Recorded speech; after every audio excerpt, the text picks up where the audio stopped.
जैन। हम लोग पढ़ रहे हैं संविधान। संविधान का भाग 1 भाग 2 क्लियर। भाग 3 में अनुच्छेद 20 तक हम लोग कल का क्लियर कर चुके हैं। अनुच्छेद 20 में हमने कल बात की थी 20 का जो 1 है वो बताता है x past facto. X past facto, x past facto क्या होता है? अपराध के समय पे कानून द्वारा सजा। अपराध के समय पे जो कानून लागू है उसी के तहत सजा दी जाएगी किसी को। 20 का 2 क्या कहता है? Double jeopardy.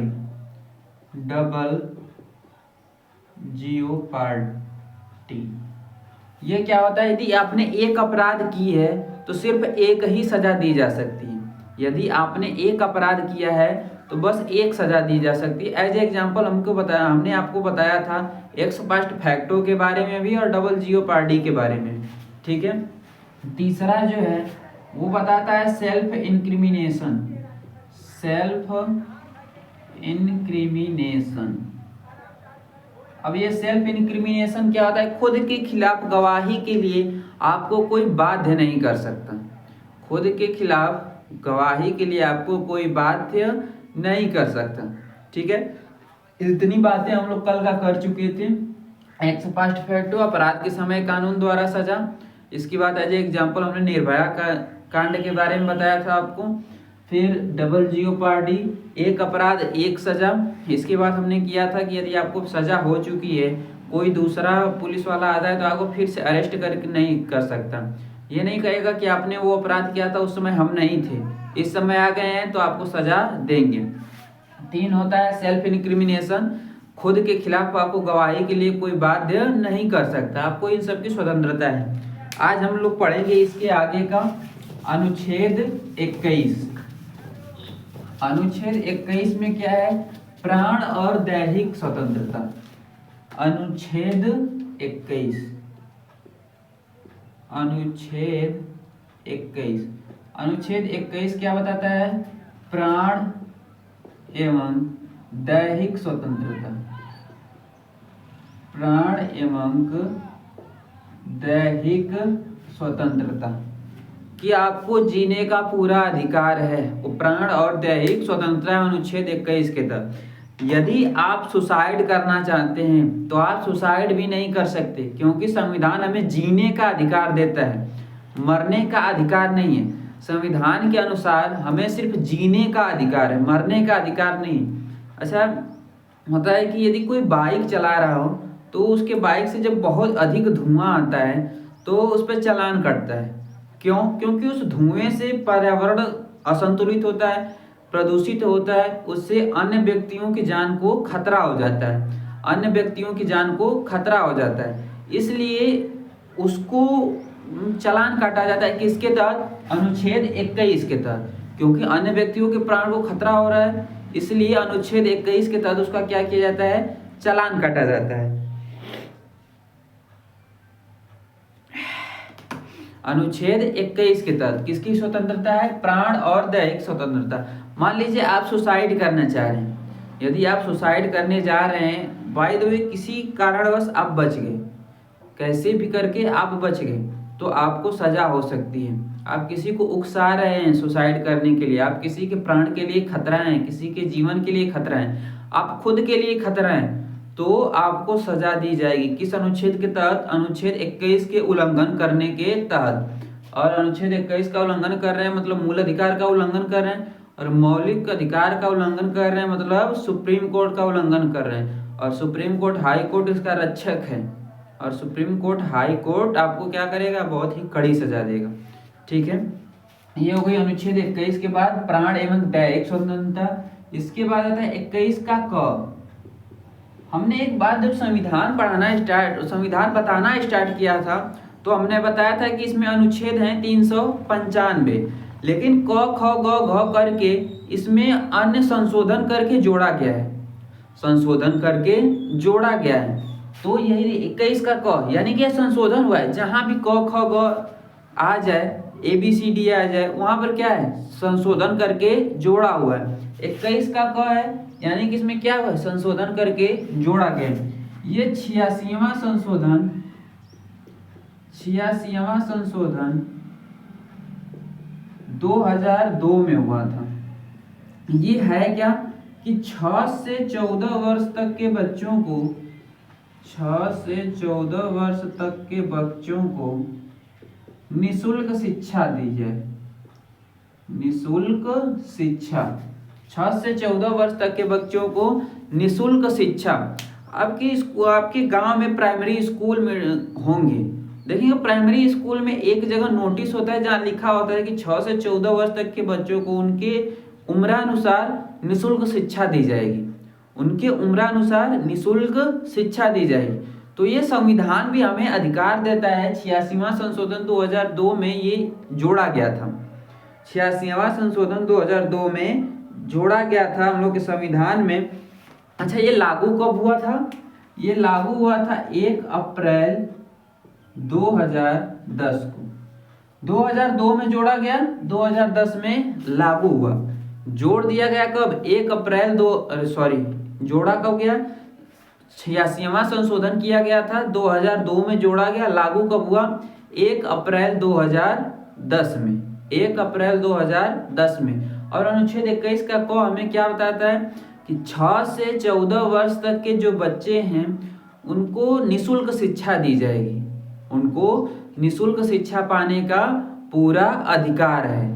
6 से 14 वर्ष तक के बच्चों को निःशुल्क शिक्षा पाने का अधिकार है। ये 21 के क की बात हो गई। 21 का क कब जोड़ा गया? 86वां संशोधन 2002 में। यदि क्वेश्चन पूछेगा कि ये लागू कब किया गया? 1 अप्रैल 2010 को। ये भी क्वेश्चन पूछ सकता है कि 6 से 14 वर्ष तक के बच्चों को निःशुल्क शिक्षा किस अनुच्छेद के तहत दी जाएगी? किस अनुच्छेद में आता है? अनुच्छेद 21 का कब जोड़ा गया था संविधान में? 2002 में। किस संशोधन के तहत? 86वां संशोधन के तहत। लागू कब हुआ था? 1 अप्रैल 2010 में। ठीक है, अब आगे बात करते हैं अनुच्छेद 22 की। अनुच्छेद 22 क्या बताता है? गिरफ्तारी से संरक्षण।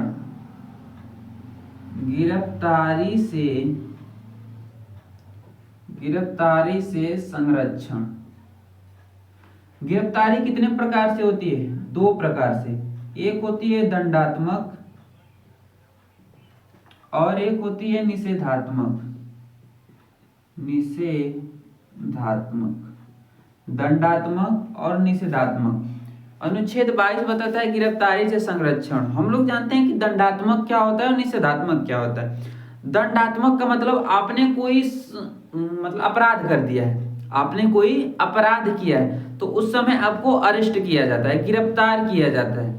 उस समय आपको अरेस्ट किया जाता है, गिरफ्तार किया जाता है, तो वो क्या होता है? दंडात्मक, क्योंकि आपको दंड के लिए, पनिशमेंट के लिए लिया जाता है। निषेधात्मक का मतलब क्या हुआ? मान लीजिए कोई नेता है, वो आंदोलन कर रहा है। क्या कर रहा है? आंदोलन कर रहा है, तो उसको नजरबंद कर दिया। नजरबंद का मतलब कहीं एक जगह उसको बंद कर दिया जाता है, उससे बाहर किसी भी व्यक्ति से, किसी भी इंसान से कोई मिलना उलना कुछ नहीं होता है। उसको एक जगह बंद कर दिया जाता है। क्यों? क्योंकि उससे खतरा होता है कि इसके आंदोलन से हो सकता है कि भारत के लिए खतरा हो, चाहे किसी अन्य व्यक्तियों के लिए खतरा हो, तो उसे निषेधात्मक कहा जाता है। जो अरेस्ट, दंडात्मक में क्या होता है? अरेस्ट किया जाता है। दंडात्मक में अरेस्ट किया जाता है और निषेधात्मक में डिटेन किया जाता है। निषेधात्मक में क्या किया जाता है? डिटेन। निषेधात्मक में जो व्यक्ति नजरबंद किया जाता है उसे डिटेन कहा जाता है, और दंडात्मक में अरेस्ट होता है। दंडात्मक में अरेस्ट होता है। ठीक है, अब गिरफ्तारी से संरक्षण में दंडात्मक में क्या है कि कोई आपको अरेस्ट करने आ रहा है तो आप उससे वारंट मांग सकते हैं कि बिना वारंट के आप हमें अरेस्ट नहीं कर सकते। दूसरी बात, 24 घंटे के अंदर पुलिस वालों को आपको कोर्ट में ले जाना होगा। 24 घंटे के अंदर कोर्ट में ले जाना होगा। 24 घंटे के अंदर। हाँ, यदि आपको शनिवार को अरेस्ट करता है तो संडे का दिन नहीं गिना जाएगा। लेकिन पुलिस वाले ऐसे होते हैं कि वो कोई ना कोई बहाना अभी कर देगा कि नहीं, यहाँ पर ट्रैफिक जाम था, हमारे यहाँ ट्रैफिक जाम था इसलिए हम इसे कोर्ट नहीं ले पाए। तो ये सब बातें हो जाती हैं, मतलब कि वो सब मैनेज कर लेते हैं। ये अधिकतर देखोगे तो लोग कब अरेस्ट किए जाते हैं? शनिवार को। संडे को अपने यहाँ रखेगा, मंडे को ले जाएगा कोर्ट, मंडे को अवकाश का दिन छोड़ के। और पुलिस वाले यदि बहाना ना बनाए कि ट्रैफिक जाम था, चाहे कुछ भी था, ये था, गाड़ी में हमारे पेट्रोल नहीं था, हमारी गाड़ी पंचर हो गई थी, ये देश भर का, तो गिरफ्तारी से अनुच्छेद 22 गिरफ्तारी से संरक्षण कितने प्रकार से, दंडात्मक और निषेधात्मक। दंडात्मक में आपको क्या क्या सुविधा दी जाती है कि आप उससे वारंट पूछ सकते हैं, आप उससे वारंट पूछ सकते हैं कि आपके पास मुझे गिरफ्तार करने का वारंट है।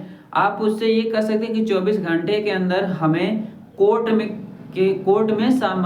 में पेश कीजिए, कोर्ट में पेश कीजिए। और आपको तीसरे नंबर पे वकील रखने की पूरी स्वतंत्रता है, वकील रखने की पूरी स्वतंत्रता है कि आप अपने मनपसंद वकील को रख सकते हैं जो आपकी बेल करा सके, जमानत करा सके, आपका केस लड़ सके।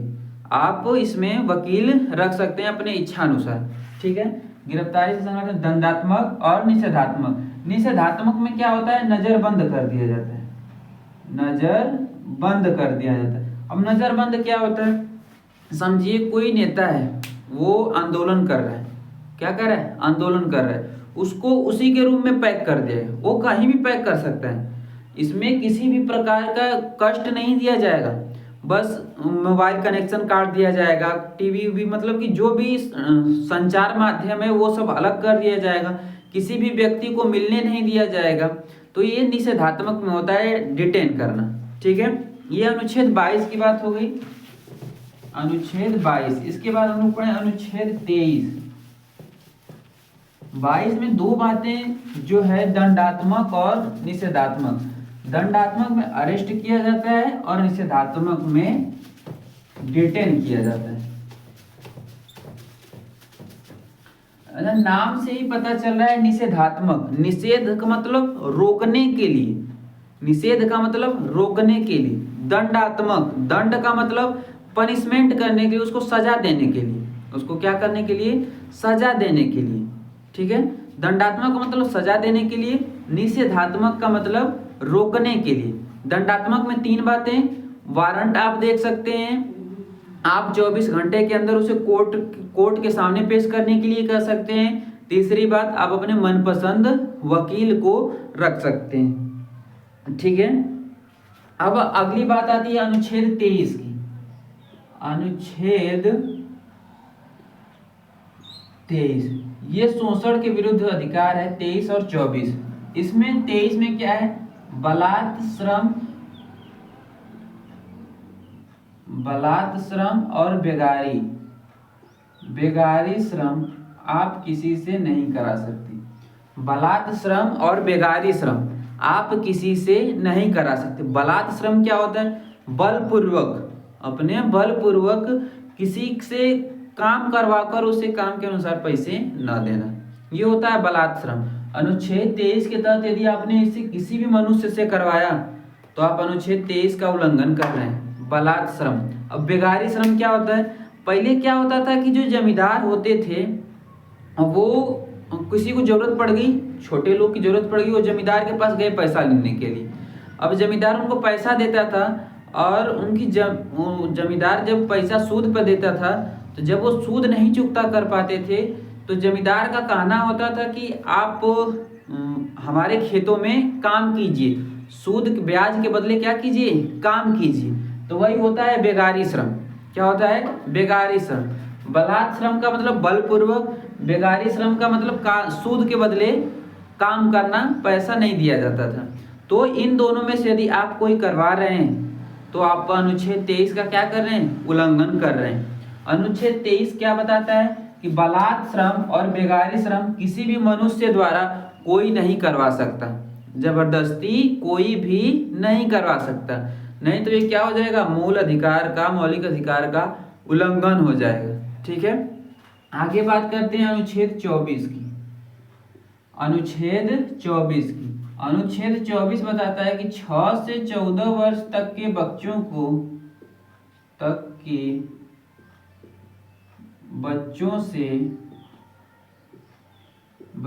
से कोई भी खतरनाक